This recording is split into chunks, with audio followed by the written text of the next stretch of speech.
কিরে ভাই, ব্যাপারটা তো বুঝলাম না।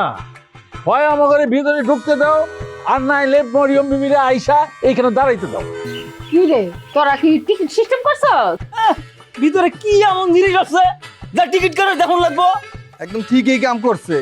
এটা কি আমার দোকান পাইছো যাইয়া বাকিতে মাল চাইলা আর হাত ভরে লইয়ে গেলা?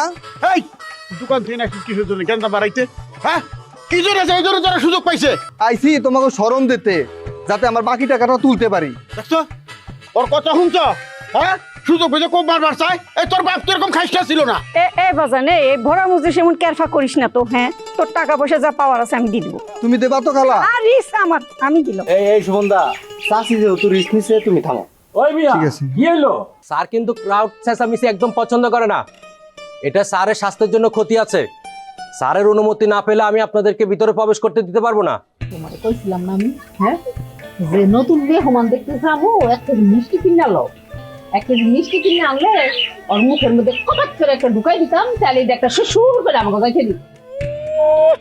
ওই বেটার 14 গোষ্ঠী জীবনে একখান বাতাসা মুখে দিছে কিনা সেটাই সন্দেহ, আর একখান মিষ্টি মুখে ঢুকাই দিব। তুই চুপ থাকতো, তারা কইছিস তুই একবারে কথা কবি না।